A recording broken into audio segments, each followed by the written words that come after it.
Rob, how are you today? I'm good, man. How are you doing? You're I'm getting me good. started with a bang here this morning. We I'm were coming chatting hot. over I don't know what's coffee. going on. It's early on a Wednesday. It looks like another scorcher, and I'm excited to talk to you. Hey, we got a cold front. I've kept my Pittsburgh ties close, and they're pushing cold air towards us. Are you responsible for that? Because if there's one thing I have memories of Pittsburgh for, it is not great weather. Rob, you're one of my newer friends.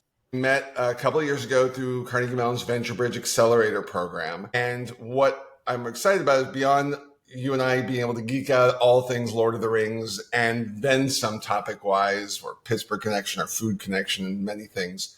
But I also like that you're such an interesting part of your career journey.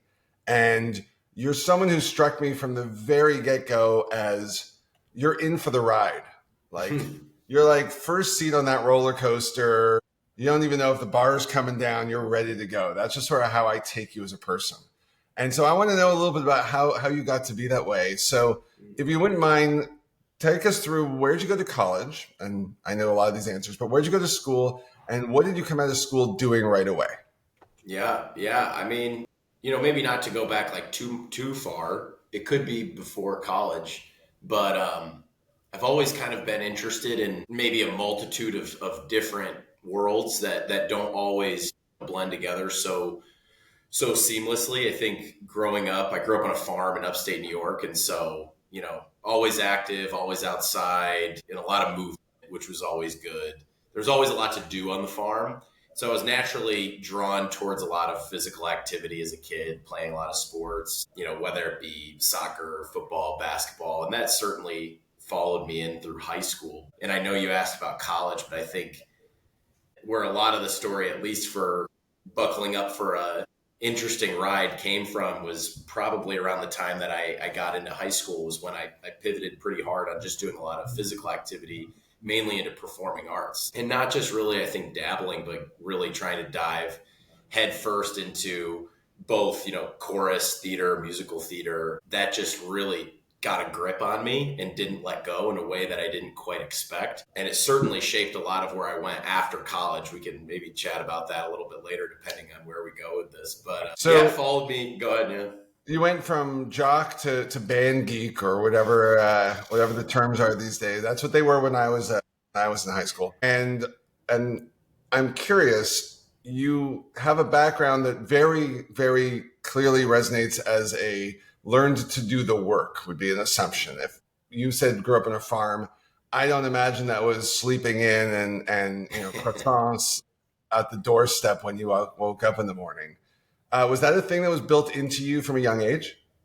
Well, you could ask my dad about that a little bit more. I used to get, we do our sleepovers at your buddy's house on a Friday night, and all the guys would, stay up till, 2 o'clock in the morning drinking Mountain Dew, and everybody would sleep in till 11 a.m. Whereas my dad was calling me at 7:30, wondering why I'm late to being back at the farm. So that's usually when I got my butt out of bed. Those guys woke up a few hours later. I was already gone.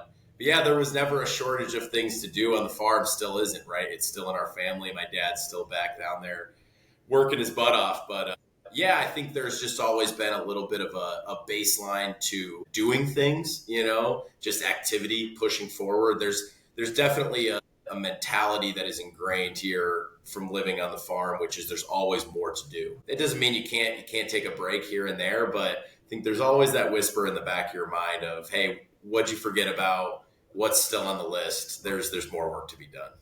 And does that impact you today digitally? Are you digitally farming, for lack of a better phrase? Do you have routines? Is it every day I'm up at crack of dawn cleaning out the comment box? I'm trying to pull the digital thread, but I'm not doing it. Yeah, no, it's interesting. I think I actually struggled, with the bridging the gap between farming and now moving more into a kind of a tech-based workflow. I think as my career started to take shape, started getting drawn into the startup ecosystem, working for a lot of high-tech companies, which wasn't necessarily my initial, aspiration, but having the opportunity to work in robotic vertical farming in the past, ag tech, and now inside of health tech. I think that translation from farming to, trying to bring a lot of those lessons learned into my career in this way. It wasn't always the most seamless transition, I think, because, when you're on a farm, you're waking up early and you're either heading out to the field to do some work, you're heading to the barn to clean up after animals. It's something really like physical about that. It's just get going. And that list is repetitive every day. But to your point, once I found those things in my career, it went, it was second nature pretty quickly. Get up, hit my routine, get those things out of the way so you can start to tackle all the other problems that start to pop up on a daily basis. All right, so let's get into college. You went to Penn State. And what'd you study were you a theater undergrad? What'd you do?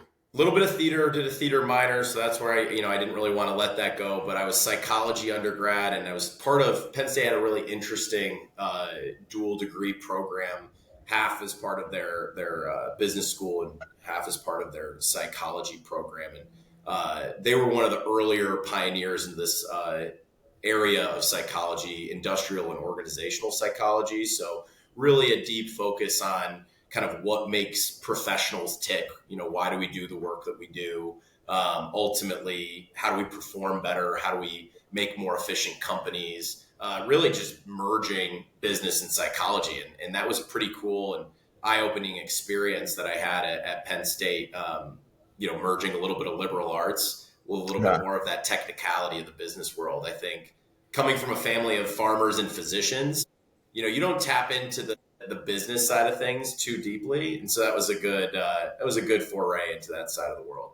So I'm curious, with that kind of a background, it's said in work that the soft skills are the work thing, and the soft skills are getting along with people and sort of all of the interactions, et cetera. And the hard skills are the maths and et cetera, if you will. Neither of us are British, but I said maths anyway. I wish we said that too, because it just feels so grammatically incorrect to me when I say it that I just enjoy it. Anyhow, given your kind of background with that psych background inside you as well, do you feel that gives you any form of a difference as a young founder than maybe your peers who were, all tech all day, all the time? I mean, it's a very different world, right? You're starting your day with some degree of empathy and thinking about people, right?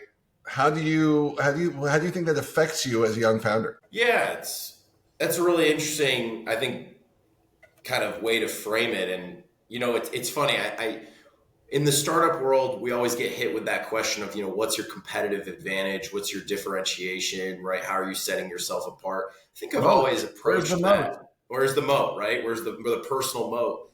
And I think I've always approached that question maybe a little bit differently in my own mind, which is, where can you actually find the balance? Where can you find the harmonies? How can you build the best teams? And so I totally understand that, thinking about it from a competitive advantage, lens is one way to look at it. I've always thought about it maybe from how can I use this to be complementary to others on my team? And that, collectively, then we can create something that has a competitive advantage. I think coming out of that program, the thing that I found really stuck with me and really locked in was this idea of emotional intelligence, right? How important EQ can be in the workplace, not only just IQ, right? I think, sure, not to throw around all the fun, business terms, but we think about like cross-functional work, right? And I think in the startup space, everything's blended all the time, right? And you're talking to people who have a lot of different skill sets, a lot of different career experiences. And I think you do have to context switch all of the time. And I think when you can back that up with some level of emotional intelligence and understanding the situation where people are coming from, yeah, certainly that's probably been one of the biggest assets it gave me. Now coming out of undergrad, I don't think there was some situation here where I walked into a room and I could, peg everybody for what was going on, but it gave me a base of a place to, work on. And certainly it's not exactly where I am today, but I think having empathy for people's journey before you walk into the room with them or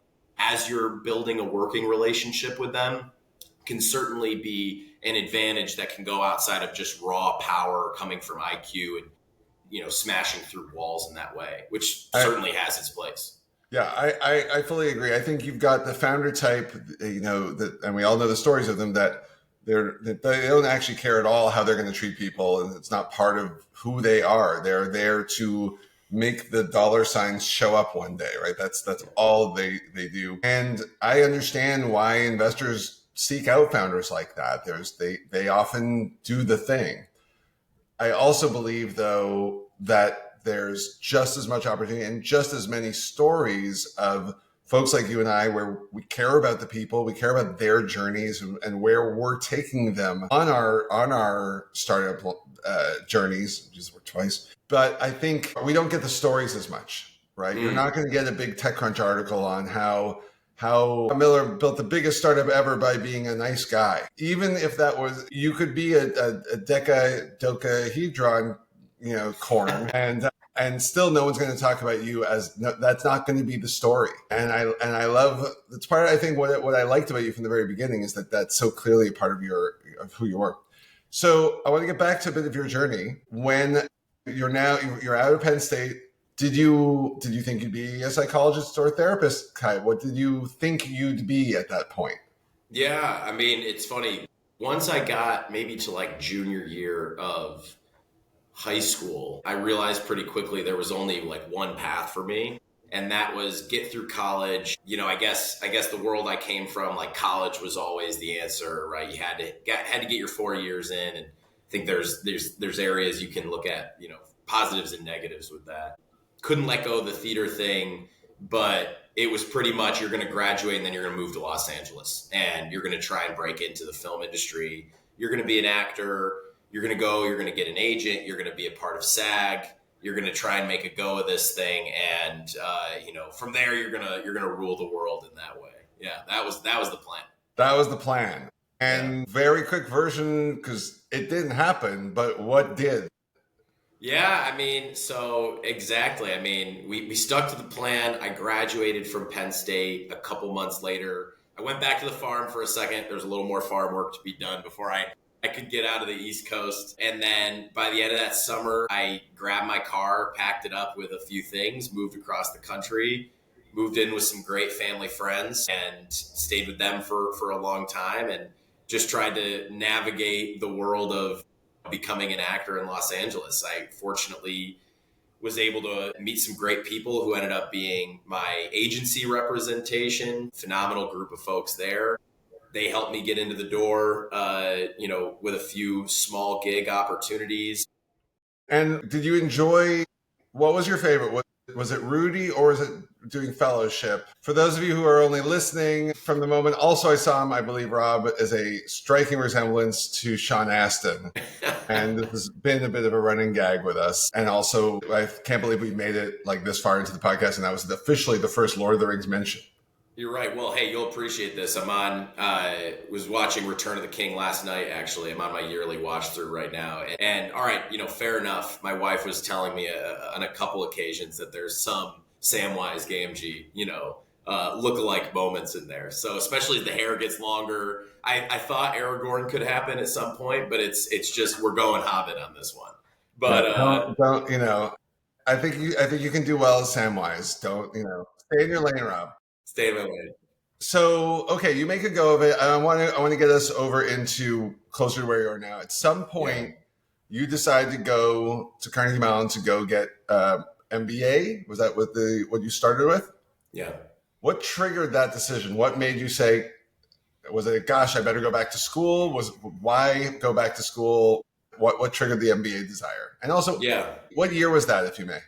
Yeah, that was 2020, right? As things were getting crazy with the pandemic. So, yeah, I mean, I was wrapped up things in Los Angeles, whole nother story there, but a lot of really good lessons learned. I think my biggest takeaway from that was how much you can learn about yourself with rapid iterations of failure, because there was a lot more failure than there was success out there. Ultimately decided that sticking it out for, that 10-year period, it would probably take just to get a working career in the arts in that way, and blending art and, your career income wasn't really a good fit for me. So I moved to Pittsburgh.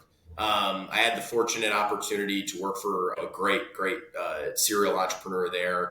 and a startup. And then I found my way into another startup in the Pittsburgh ecosystem as it was really getting rolling. And I met a bunch of people from the Carnegie Mellon ecosystem. And I just got totally enthralled with what was happening on that campus, what was going on at the business school, what was happening certainly in computer science and robotics being what I was kind of closest to, that the business program and the robotics program. And so talked to a few people who were at the company I was at the time who had graduated, and they said, go for it. It's a good idea. And I, threw my hat in the ring. COVID happened. School changed a bit, but I made my way back to Carnegie Mellon. And I think what triggered that and the desire to go back to school was I always felt this, I wanted to formalize a little bit more of the maybe raw training I had gotten throughout my startup ventures at that point. And now, mind you, there was a gap between LA and going back to grad school of a handful of years there where I was working in the startup space, and I was learning a ton. I kind of wanted to formalize that with some of the knowledge I felt like I didn't have. Whether that came to fruition in a grad school degree versus the other things I learned while I was there, is a conversation. But that ultimately triggered me going back to grad school. And it was one of the best decisions I've made in my life. Got it. And did you go into it thinking like, was I'm going to be one of the people who starts the startups already in your mindset, or was it something else? Were you just looking for better jobs? Whether it was I'm going to be the person that starts the startup or I join the right team, it's always been building stuff from the ground up. It's just, that's always been, whether that's from the farming days where I was growing up and building things there. Planting seeds. Right? And ultimately, it was always going to be early stage with the aspirations of taking everything through growth and to scale, so and learning. Let me pause you there, Rob. Because I like to talk a bit about the timing and where we were in our lives at different things. And if you think about going to 2019, 2020, first of all, I assume you made the decision before we knew the world was shutting down? The world was like actively shutting down, and I had gotten accepted into grad school. And so the decision was essentially, do I go back to school while the world is shutting down? And I ultimately said yes. So it was kind of all happening right at the same time. Got it. Okay. And what, for me, going back into a similar age, in my late 20s into early 30s, I had been sort of on the startup train. I just sort of kept going with it. Did you at any point consider like, maybe I should go work for a big company, a Google, Microsoft, a FANG, whatever, anything out there? Was there any calling in that? Did you feel any opportunity there, or were you always just, no, I just want to do startups? Yeah, this is always those moments when you're asked that kind of question, right? And it's like, what kind of answer do you give? And I think the raw, honest take is the interest in maybe the curiosity to like, what's it like at Google? What's it like at Microsoft and Amazon? Certainly that absolutely, you're surrounded by all of these extremely smart people in grad school who are all getting jobs at these places, and they're doing great things, and they're finding a great fit, and they're telling you all about their experiences. Yeah, certainly it's tech. They're working on cool stuff. Some of my best friends are at Google, Microsoft right now, doing really, really cool things. And that's always interesting, right? What are they working on? They're a big part of shaping the world that we live in. I think where my mind, though, always kind of just hit this wall and I stopped was I was more interested in, again, planting those seeds and seeing them grow from nothing truly into something. And it's almost that creativity, I think, that always drew me to the arts that I didn't feel like I could deploy inside of big tech in the same way. And so that's always the wall I hit every time that I maybe, was starting to convince myself, should you just go in this direction? Should you push hard there? And I couldn't get past it. And ultimately I gave up and said, it's not your lot in life, certainly not during this season of life. And so, hone in and focus on the startup journey. This is where you're meant to be. You're a creative person, so go create stuff. Yeah, I like that. And there is something about that desire to plant seeds. I think people often ask, I'm sure you get asked the same thing, like, if, other jobs you would take if you weren't doing this. And one of the ones that people ask me a lot, because one of the things we both know as founders is we pitch all the time. is Mm-hmm. would I be interested in going like down a sales career? And my answer is Yeah, actually always, never. right? I've never actually been interested because I love the planting seeds, I love growing the thing, and I'm interested in harvesting it. I'm interested in drying it and packaging and designing the packaging and putting in a cool label and going to the farmer's market and be like, buy my dried kelp, whatever. I don't know, why Yeah. did I farm for kelp? Um, I should have chose something better. It could be a good opportunity. But that is actually the end of the exciting part for me. Yeah. And don't get me wrong, I get lots of satisfaction. I could imagine that, having all of my kelp jars gone by the end of the day would be super satisfying. But it's all about that. Look, I made a thing. Yeah. Well, you nailed it, right? I think, we all hear that. Man, you'd have a killer career in sales. I can't tell you how many times somebody has said that. And I think it's because by the time that they're getting the version of what's going on in your life, where's the business at, Rob? Where's the business at, Jeremy? Tell me about what you're building. You're trying to give them the really tight, really succinct progress report and perspective on what you're building, because you typically, with any given person, you're not going to have endless hours to sit there and explain all the nuances and the nitty gritty details of what you're building to Right. say, hey, don't you get the whole picture of where we're taking this thing? No, you've got to tighten it up. People don't have the attention for that, nor do they need to sit there and listen to you ramble for hours, right? You got to give them the tight pitch on where you're at. Let them ask questions because they might be curious and they need to learn for themselves what's going on if they want to talk about it. And so, yeah, you're kind of in sales mode when you're Right. giving that update, but they're not necessarily. By the way, you've worked really hard to make that sound good. That's practice. You know Right. what I mean? But they're not seeing the backside of that, maybe, which is the grind. And frankly, it's that you're solving problems every single day. You're just problem solving the most random stuff you could imagine. But there is some joy that you get out of that. And they're Yeah. not necessarily seeing that portion of the job. They're just seeing you deliver that really tight pitch. And they're saying, man, hopefully you've gotten it to a point. Maybe they're just blowing, smoke, but they're saying, man, that's great. You could really sell anything. And I don't know if that's always the case. Right. And like I'll do a demo and be like, wow, excuse me, wow, that was an amazing demo. I like this should be selling like you made the best product. I'm like, well, first of all, I do a lot of demos, right? And like Yeah. doing knowing how to do that well is the thing you build over time. But it's also comes from, for me at least, that I get the joy literally out of showing somebody what the thing we built can do, right? Yeah. When I show someone like, hey, there's a thing you could never do before, but because of this, now you can. Well, maybe you Yeah. care, maybe you don't, but to me, it's that like we made this new widget, we made this new mousetrap, we made this new whatever it is. Now the tricky part, obviously, we know is growing that into the business that it's supposed to be. So let's fast forward just slightly now to where we basically met. So Carnegie Mellon has a venture bridge program. Short version, it's an accelerator, usually about 10, 12 companies, 8-week program. Learn a lot of stuff, demo days, pitch to VCs. Great time had by all. When you applied, were you already out of your MBA program? Where were you in your journey?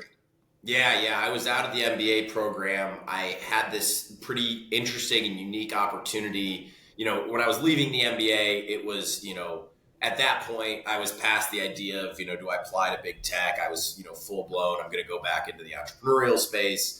I'm going to build something here that's just my lot in life. That was kind of where my head was at. But I had this really interesting interim period where I got to work with a venture firm as kind of their first build fellow. And one of my classmates and I both got to be the first two on that team.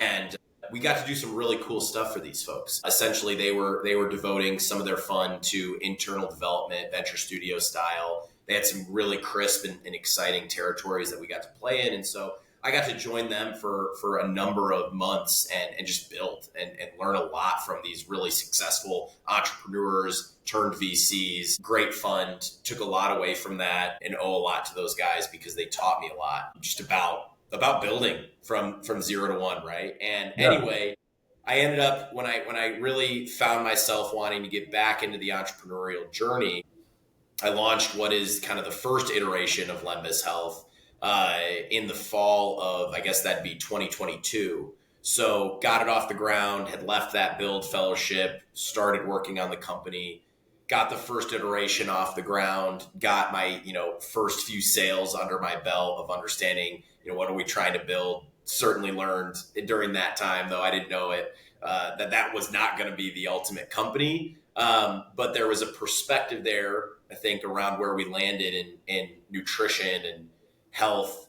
That was what spurred us to going into Venture Bridge. And that was all in about a year after I had graduated from CMU. And Venture Bridge, right, is mainly for alumni. So it was a good fit at the time, obviously, as that's where you and I met.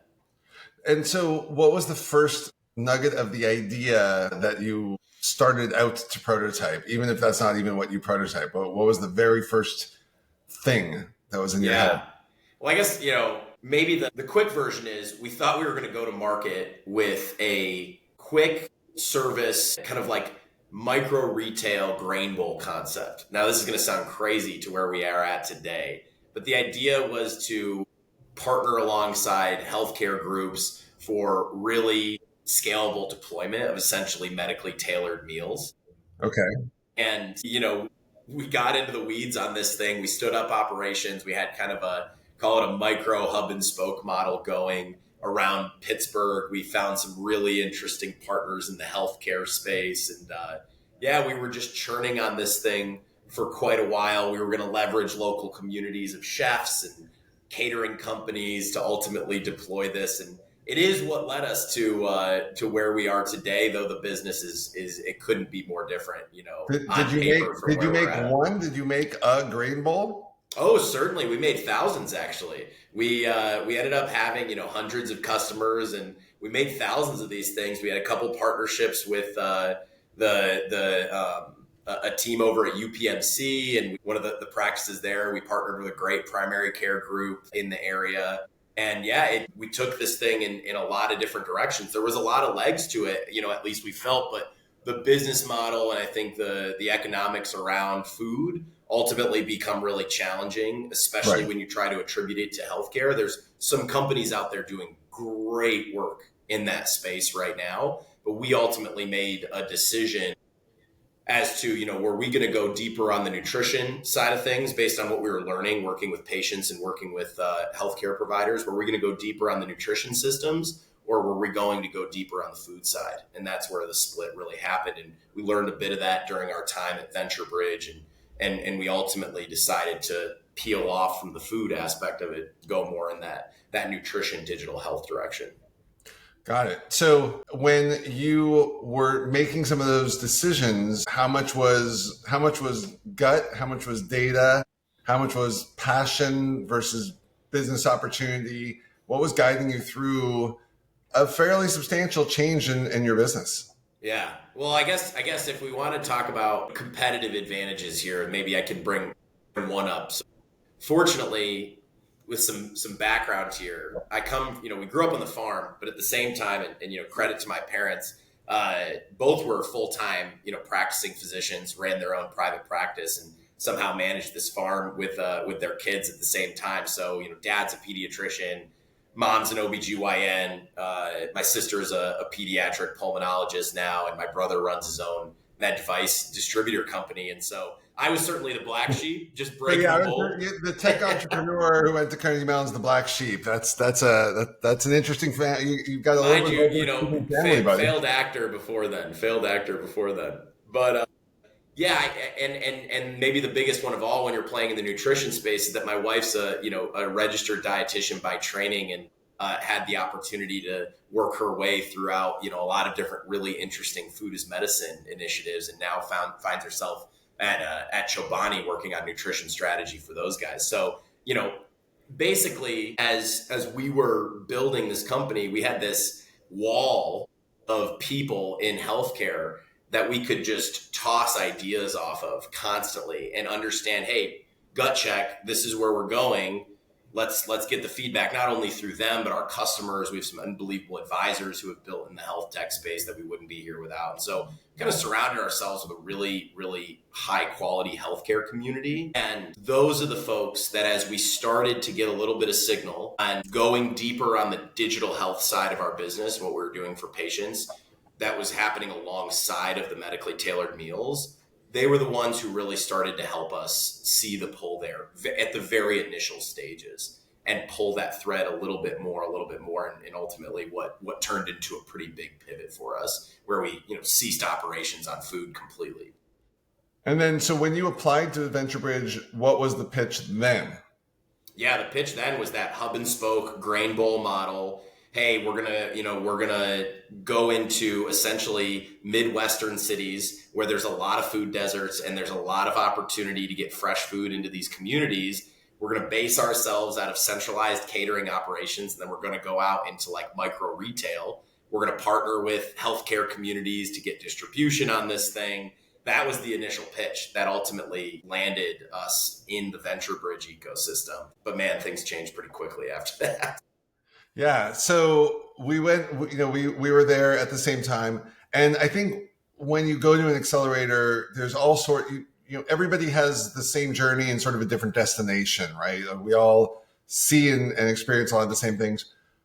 I went in with a lot of it on, personally for me, I felt that going into it, my area, as we phrase it today, my biggest area of opportunity was actually around fundraising itself and just really improving my overall process. And I will candidly say I felt that by the end of it, partly through the program, partly through other mentors that I brought along the way, and through our actual investors, I had my little micro PhD program through that experience and opened all sorts of doors.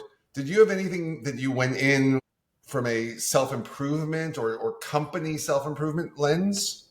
Sure. I mean, a lot of things. I mean, Jeremy, honestly, over the last, call it prior to about, 8 or 9 months ago, myself mainly, but, this whole thing, we've been like lost in the woods, wandering around, just trying to find the path, right? I think that's part of being on the roller coaster ride of entrepreneurship and finding product market fit and just really trying to find the right thing that has pull. I think from an improvement standpoint, I always think that being able to distinguish signal from noise has always been something that I just want to continue to improve on. And I saw Venture Bridge as this opportunity to surround myself with people like yourself and other really, really talented entrepreneurs, and ultimately the people that run that program, right? You've got some phenomenal people in Namrata and Dave. Ever since I got to Carnegie Mellon, also on a side note, Dave was a big reason. He kind of pushed me over the edge when I was at, 5th season back in the day. When I look at being surrounded by those individuals, I've always found that the idea is great,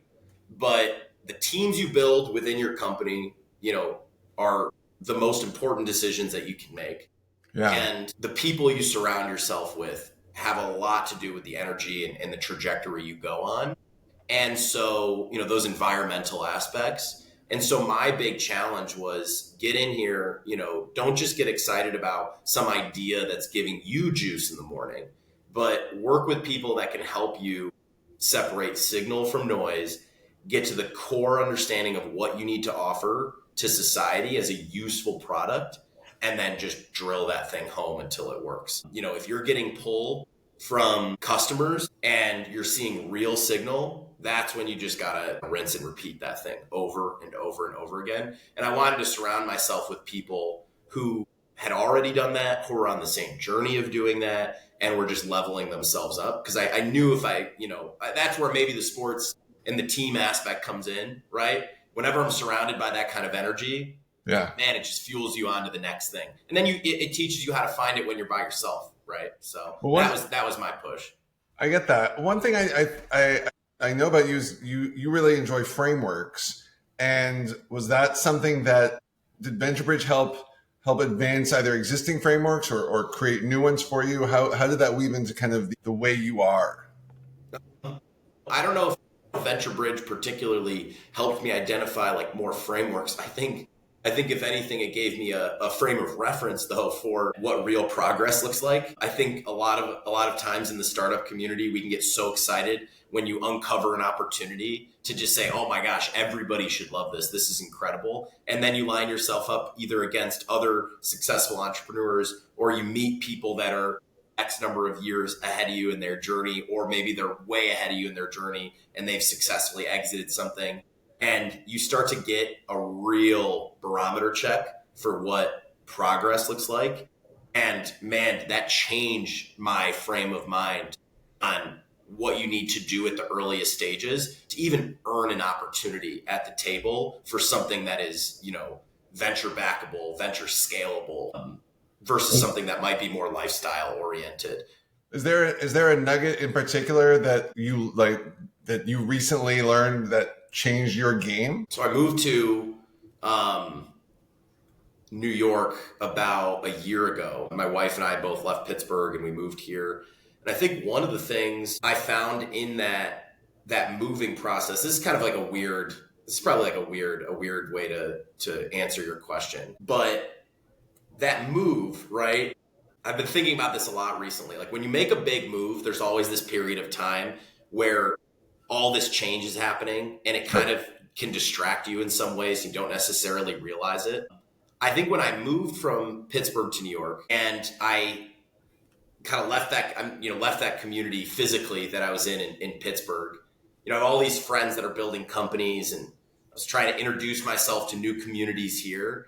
And that all takes time. And Right. You're trying to just stay hyper focused on your build, but it pulls your attention away from things. And what I realized was people around me weren't stopping. My friends back in Pittsburgh were still grinding harder than they ever had been before. And the people I was meeting were already in the middle of it. It's just, I think for some reason that move really clearly articulated that like the world just doesn't stop for you. You know what I mean? No matter what transition you're in at the time, the world just keeps going and it moves really, really, really fast. And so I'm looking around and I'm going like, hey, let me get my feet on the ground here. I'm moving, like, let me get established here. And when I realized that pretty quickly. But when that clicked for me, it was like, okay, stop feeling bad for yourself if you ever did. Not that was a huge issue or anything, but stop feeling bad for yourself.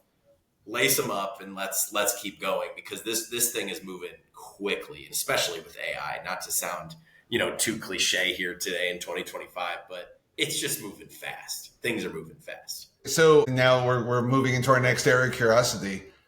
I heard someone say, and I'm going to butcher the quote, I'm sorry, Randall, but it's something like, today is the slowest paced, least complicated day of the rest of your life. Right? Sure. Like, if you and I are sitting here, I mean, I don't know about you, I'm in the AI space and I feel I'm barely keeping up. I hear about a thing like I get into vibe coding and I already find out that there's 2 newer platforms that are even better at it than I like. Are you finding that, is it moving too quick? How's the world doing for us these days? Well, here, I'll before I answer that, I'll throw one challenge to Randall, and Randall, apologies that I'm coming at your quote. It's not going to slow down until I get my way. And, second Lord of the Rings reference here, Jeremy, we make our way back to the Shire. We chill out. That's me on my farm one day, like when I'm in my 80s, things will be really slow. I'll pull the cords out of my, can you believe I'm about to say pull the cords out of my phone? That was more of an analogy here. We won't be at that place when I'm in my 80s, but whatever it looks like. But yeah, no, in all seriousness, I'm with you. I think, look, where I would say it's not a bad idea to move really fast is to get whatever you're working on, especially if you're a startup, to be AI native really, really quickly. And what I mean maybe by that, and what I've derived from other people that are way smarter than me, who I think have talked about this pretty extensively recently, is just try to make a foundation of what you do come out of some of these incredible AI tools that we have right now. And I think it'll start to open your eyes as to how you can operate differently as a business. I heard a really, I felt like it was a really intelligent kind of breakdown of what it means to be kind of AI first, which is you don't always even have to think about the end result of your product always being in people's face from an AI perspective, with it plastered all over the top. Certainly it doesn't work that way in healthcare. The Right. doctors we work with, frankly, don't care.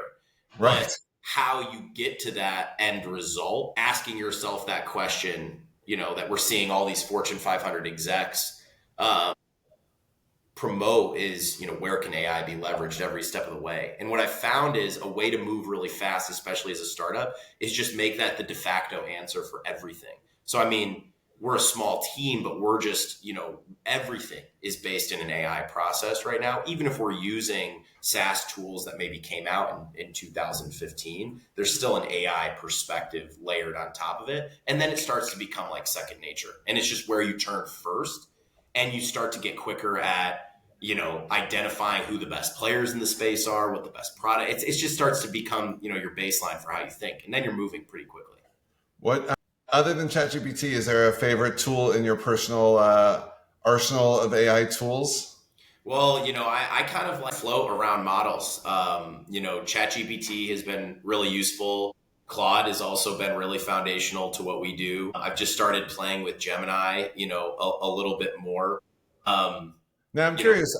I don't play around much. I've sort of spent a lot of time in ChatGPT. I use other single purpose tools, like I'm spending a lot of time in Replit, a little bit of time in Lovable, going back and forth between those two a bit.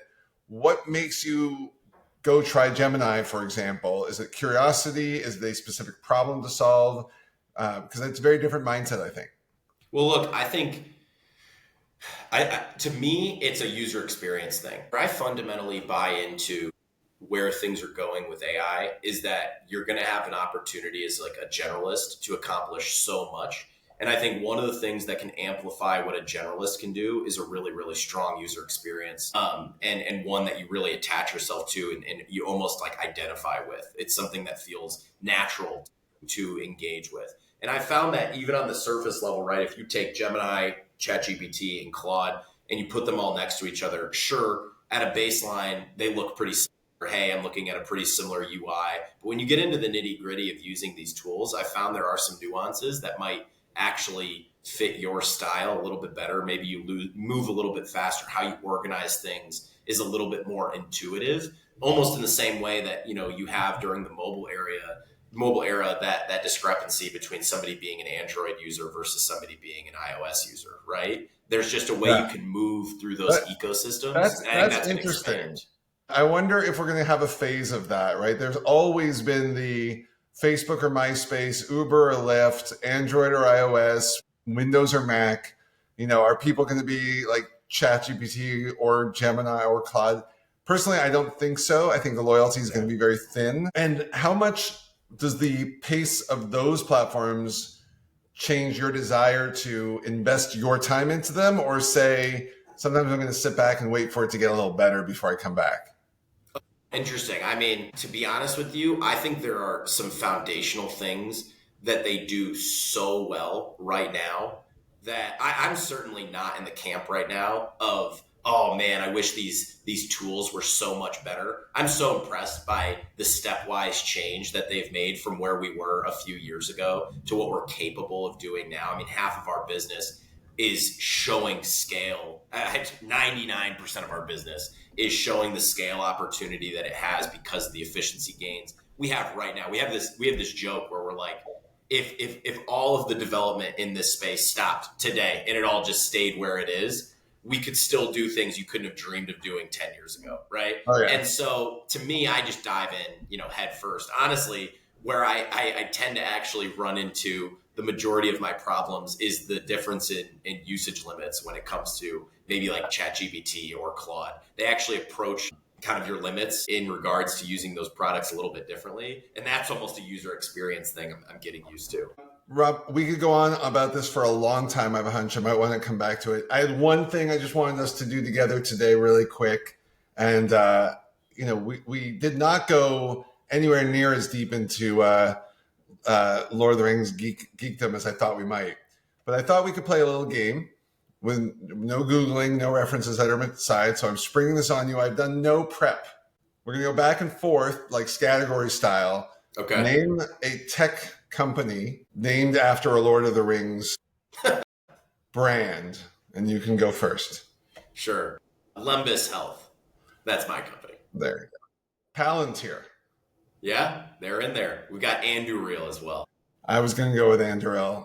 Here's where it gets crazy. I think I'm out. Dude, there's more. I mean, if you kind of just go into the whole, I think it's like a lineage of companies that Peter Thiel's created where he just got so into Lord of the Rings that he almost started just going down the list and just nailed them all. Actually, I worked at a really cool place called Rivendell for a while. Nice. Funny enough. But yeah, look, the Lord of the Rings thing is funny. I am not afraid to wear my fandom for that series on my sleeve.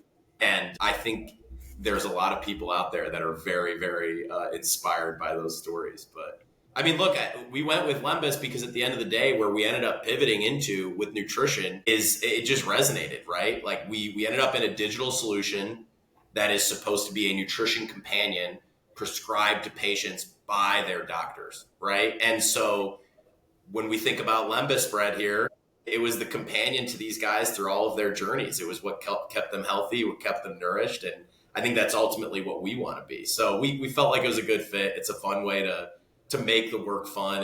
I can't remember who told me this, but when we were looking at like healthcare companies and renaming the company, somebody made this point of saying in healthcare, you can literally name your company anything you want. It truly doesn't matter at the end of the day. So we were like, great, let's dive into something we all love.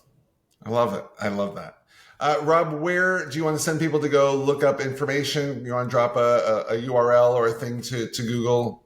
Yeah, I mean, take a look at lembashealth.com. That's the name of our business. And maybe, more so than sending people anywhere in particular on what we're doing, I think what I would just love to, share with folks is take a deeper look at, the role that nutrition is playing in healthcare these days. And, the way we approach nutrition, we try to avoid as much pseudoscience as we possibly can. I think this is a really interesting time for science in the entrepreneurial space. Make sure you're doing your research on folks before you engage with these healthcare products that I think are selling you the best outcome you could possibly imagine. Do your research, see where the science is coming from, see who the sources are, see who are the people behind those builds. And yeah, next time you're in with your doctor, maybe ask them if, nutrition could be a bigger role in the healthcare that you're receiving. That's ultimately, what we're trying to do here is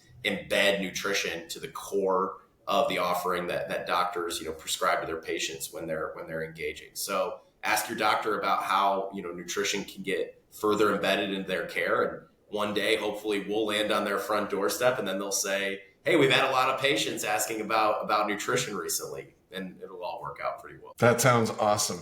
Rob, thank you so much for taking your time with me today. I really enjoyed our conversation. Definitely go chat with your doctors, pay attention to your nutrition. Don't forget about second breakfasts, and I'll see you again really, really soon. Thanks, Jeremy. Bye.